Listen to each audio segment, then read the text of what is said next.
Welcome to Adding Years, your roadmap to longevity, a playbook for living healthier and longer. I'm Josie. Along with being a certified personal trainer and longevity enthusiast, I am also a data and AI executive with 4 master's degrees, including one in AI from Johns Hopkins. In each episode, I'll share simple technology and AI-backed strategies with practical steps that you can use to build your own longevity roadmap. I'm not a doctor or medical professional, so be sure to check with your physician before trying anything we discuss on the show. What if I told you that sitting in a hot box for 20 minutes could reduce your risk of dying by 40%? And no, I'm not talking about some Silicon Valley biohack or influencer detox trend. I'm talking about sauna, one of the simplest, most time-tested recovery rituals on the planet, and one of the most fascinating longevity levers hiding in plain sight.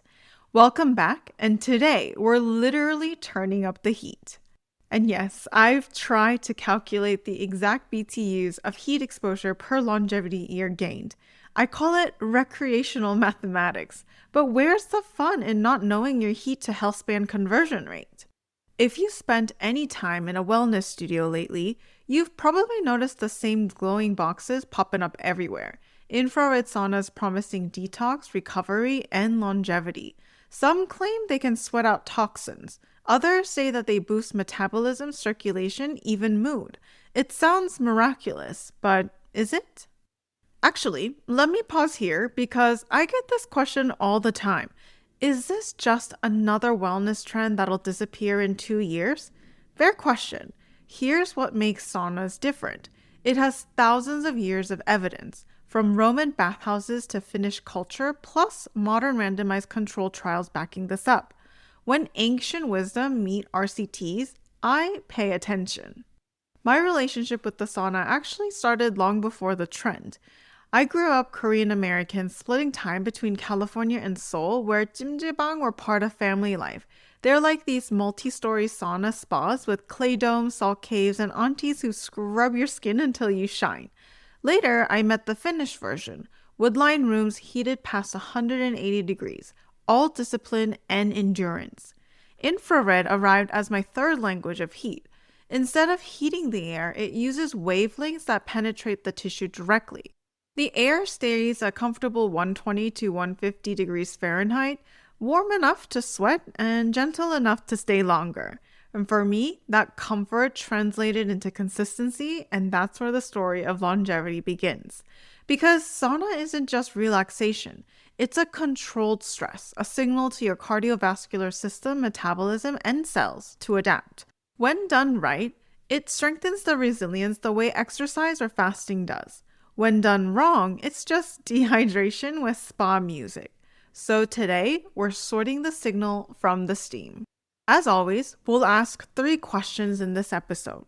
Does sauna, traditional and infrared, actually improve health and longevity, and what does the science say? We'll unpack what's happening physiologically when you heat the body, how blood vessels react, how heart rate mimics like cardio, and why researchers keep linking frequent sauna use with lower cardiovascular risk, better metabolic profiles, and even reduced dementia incidence.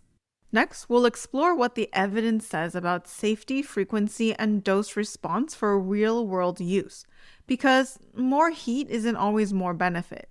We'll define practical guardrails, how often, how long, and how hot, and we'll separate data for traditional Finnish heat versus infrared light. We'll also cover who should proceed carefully, like people managing cardiovascular conditions, blood pressure swings, or medication that affects sweating.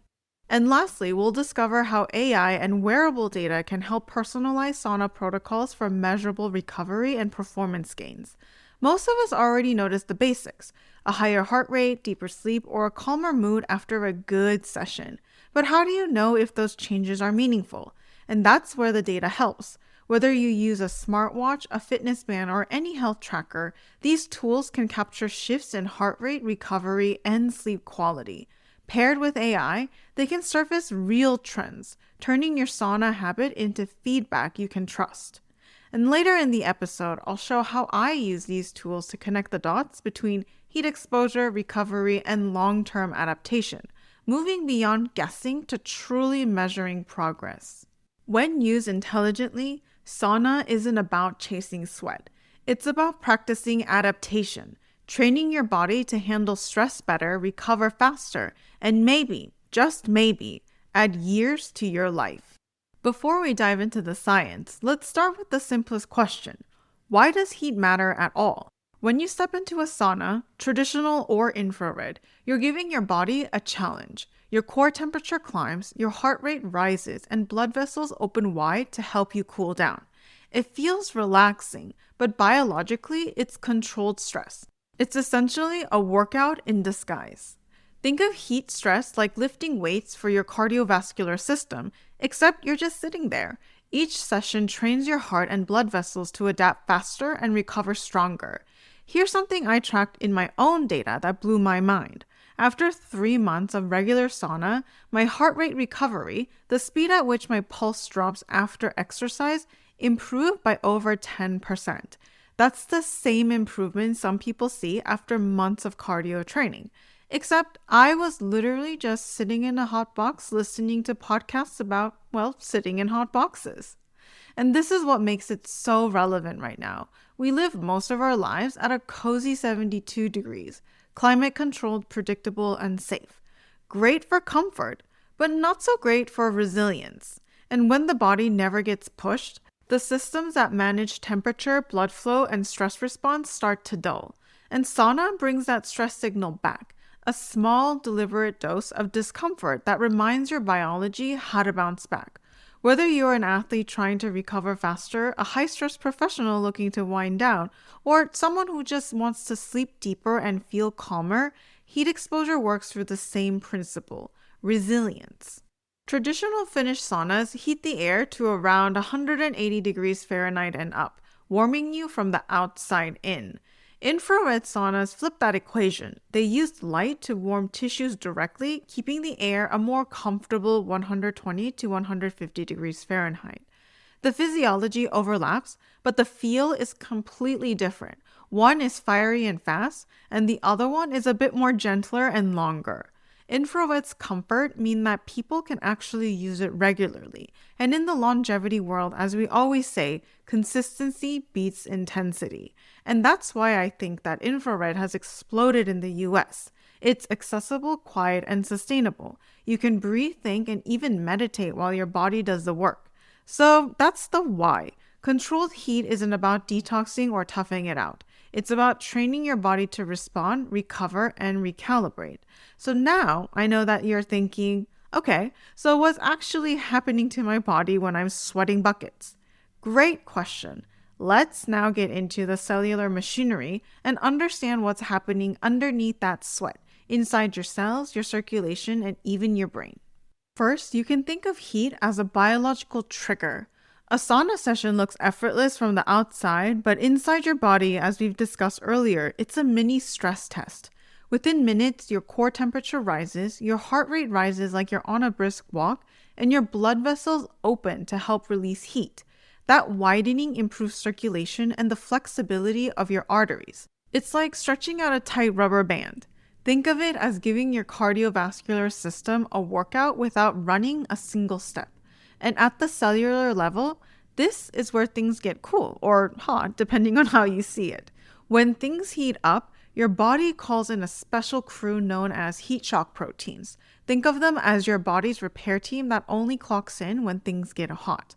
They refold damaged proteins, patch up stressed mitochondria, and clean up cellular clutter that otherwise accelerates aging. I might have actually printed out a study on heat shock proteins and brought it to Thanksgiving last year.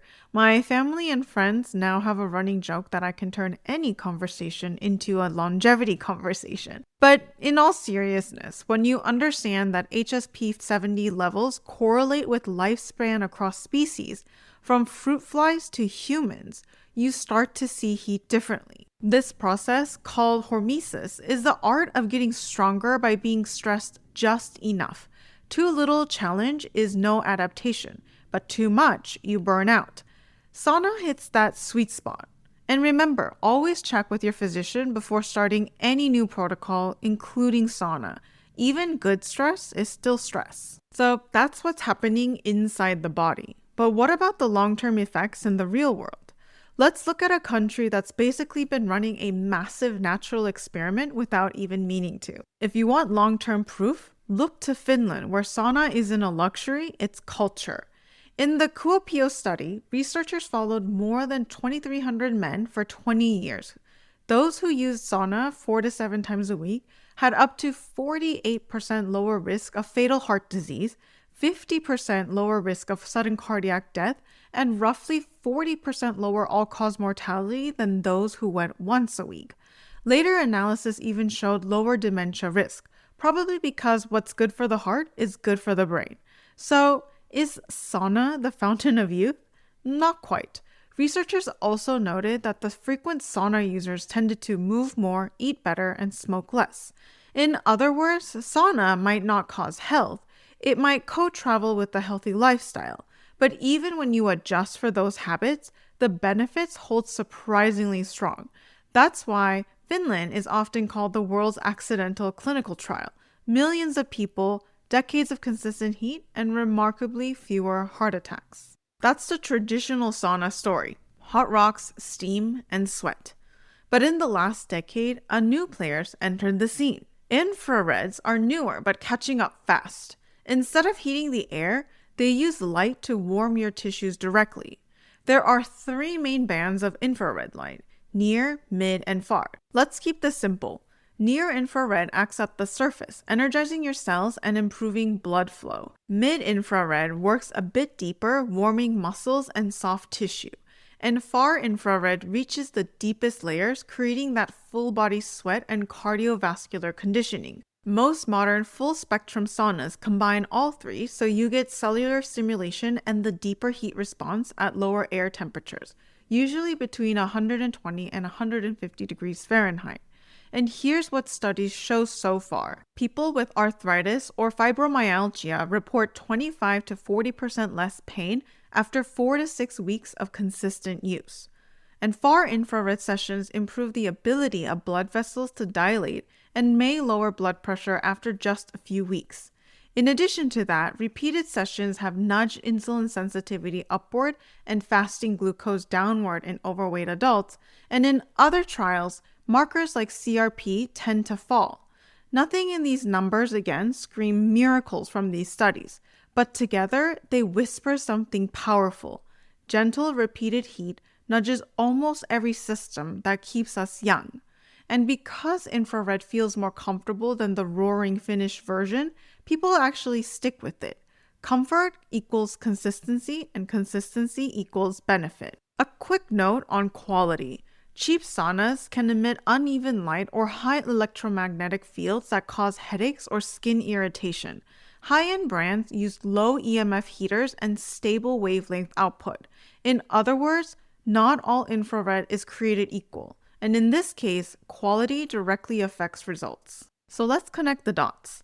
First, let's talk about cardiovascular training. Heat makes your heart beat faster, often hitting 100 to 150 beats per minute, and increases blood flow by roughly 60 to 70%. Over time, this lowers resting blood pressure and improves how efficiently your blood vessels respond to demand. Next is the metabolic tune-up. A mild rise in body temperature activates AMPK, a cellular energy sensor, and PGC1 alpha, the same pathways triggered by endurance training. That's why researchers sometimes call sauna passive cardio. And then there's your brain and mood. Heat exposure boosts endorphins and dynorphins, the same chemicals behind a runner's high, followed by a calm parasympathetic rebound once you cool down. Cerebral blood flow increases, bringing more oxygen and nutrients to the brain. No wonder so many people report better focus and mood. And finally, concerning immunity and inflammation, that brief oxidative stress from heat jumpstarts antioxidants defense and tones down chronic inflammation. In a sense, you're teaching your immune system how to turn stress on and off more gracefully. And yes, all of these systems talk to each other. The magic isn't one pathway, it's the symphony they play together. But here's the truth. Sauna mimics some of exercise cardiovascular effects, but it doesn't replace them. Exercise builds muscle, bone density, and aerobic capacity. Sauna conditions your recovery systems and blood vessels. If you only have time for one, pick exercise. But if you can do both, stack them. Move first and heat second, and you amplify the signal. It's like telling your body, we train hard, then we recover well. That combination builds long-term resilience. So what's the right amount? The data points to a simple formula. Frequency beats intensity. For traditional saunas, where you're around 170 to 190 degrees Fahrenheit, the recommended amount is 15 to 25 minutes, 2 to 4 times per week. For infrared, we're talking about 25 to 40 minutes, 3 times per week to start. The total minutes per week matter more than chasing extreme heat. Make sure you hydrate before, cool down after, and avoid marathon sessions. Most healthy adults tolerate the sauna well, but start easy. Skip if you are sick, dehydrated, pregnant, or managing unstable heart disease or uncontrolled blood pressure. In your first 2 weeks, expect mild fatigue as your body learns to regulate heat. By weeks 3 to 4, your heart rate and circulation will improve. And around weeks 6 to 8, your inflammation markers will probably drop. And by 3 months, your HRV and sleep will stabilize. Every body adapts differently, so make sure you are a little bit patient with yourself. Whether traditional or infrared isn't magic, but it's one of the most elegant examples of modern science validating an ancient habit. A little heat, applied often, reshapes how your bodies handle stress. It trains your heart to recover faster, your vessels to stay flexible, your brain to release calm, and your cells to repair damage more efficiently. It's not the sweat that matters, it's the signal behind it. And before we get swept up in hype, let's separate fact from fiction. Myth 1. Sauna detoxes your body. You don't sweat out toxins in any meaningful amount. Your liver and kidneys handle the detox. Sauna simply supports those systems by improving circulation and reducing inflammation. So instead of flushing toxins, think I'm conditioning my body's built-in detox organs. Less cleanse, more conditioning. Myth 2. The more you sweat, the more you benefit. Sweat isn't a scoreboard. After about 30 minutes, benefits level off while dehydration risk climbs. The Finnish data shows that moderate regular sessions beat heroic heat marathons. If you stumble out dizzy, you didn't win. You overtrained your recovery system. Aim for consistency, not punishment. Myth 3. Infrared isn't a real sauna.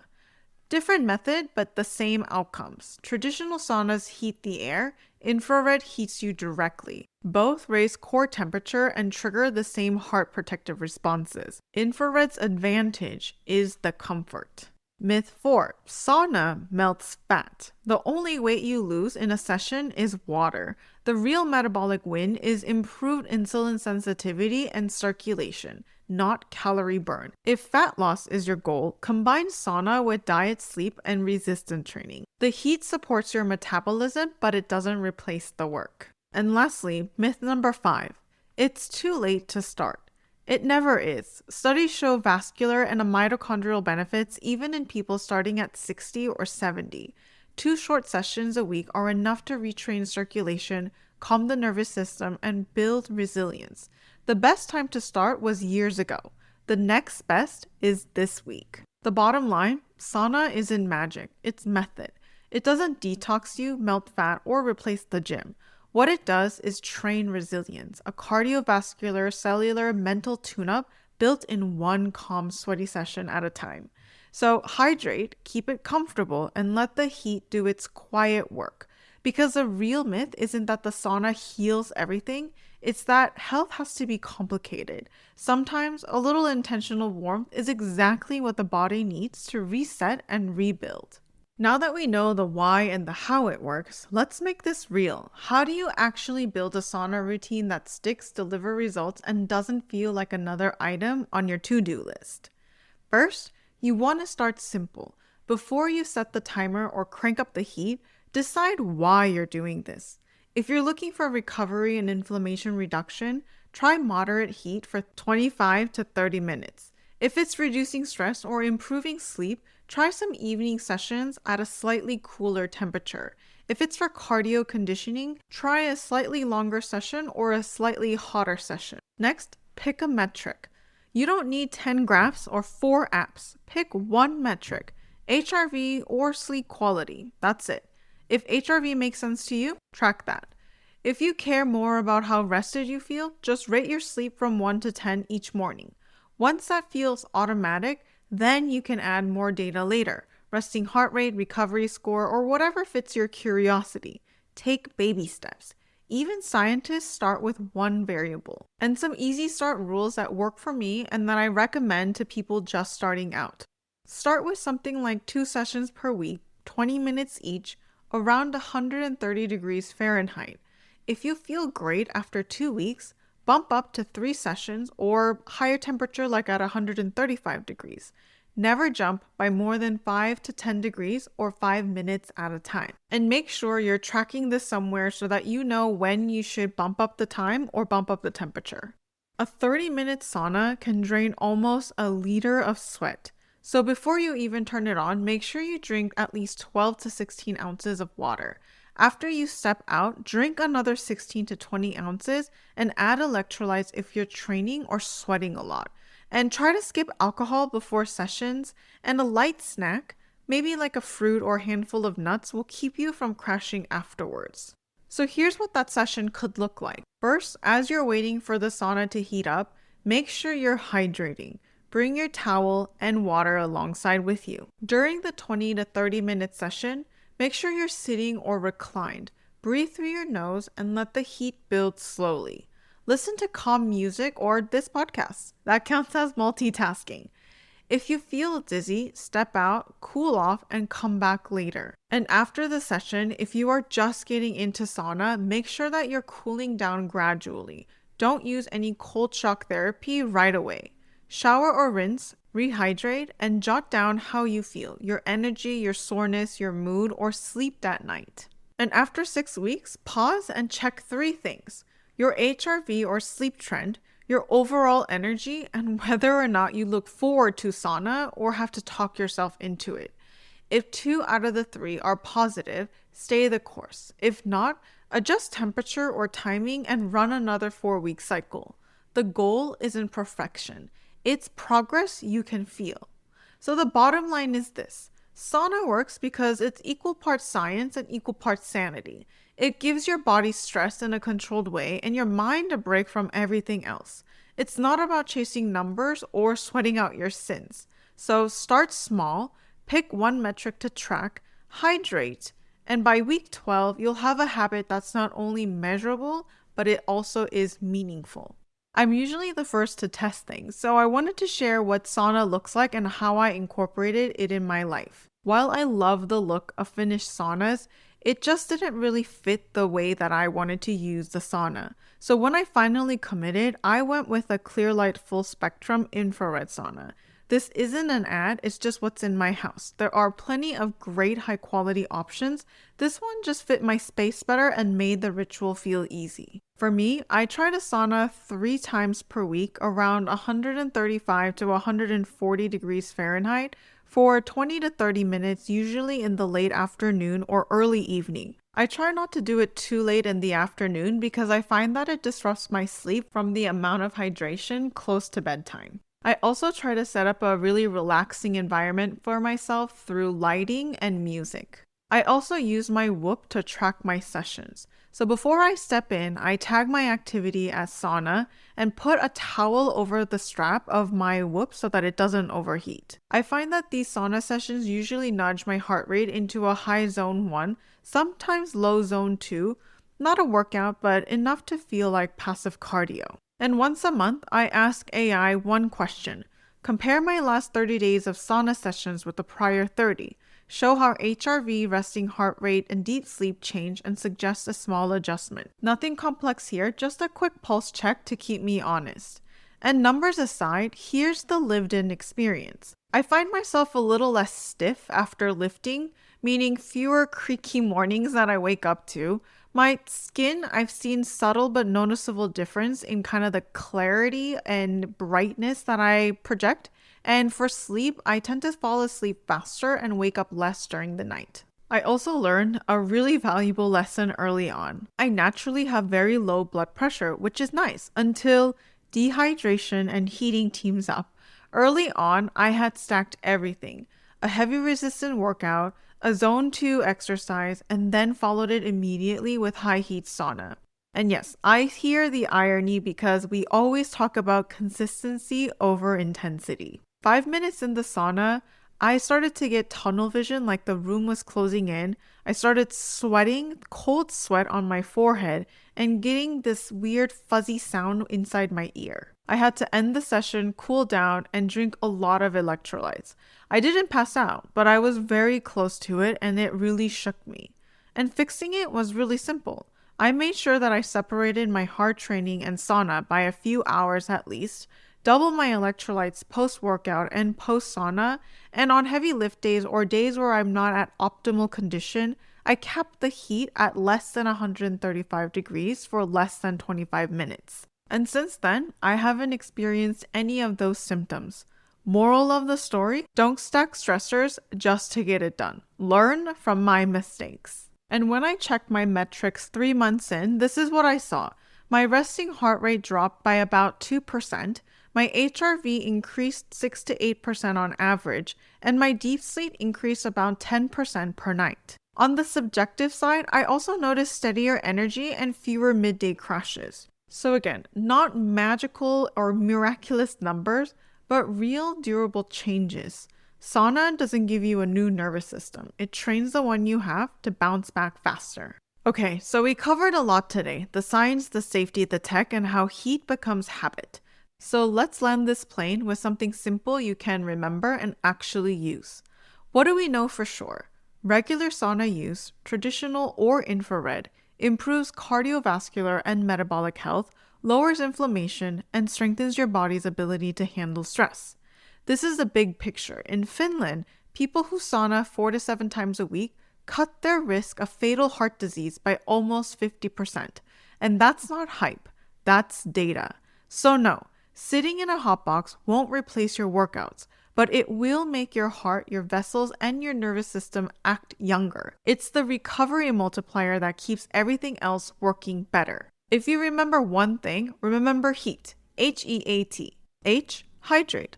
Before and after every session, a liter of water plus electrolytes if you sweat heavily. E, easy start.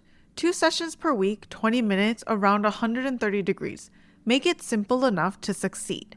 A, adapt gradually. Add time or heat only when your body feels ready, not because you saw someone online at 190 degrees Fahrenheit.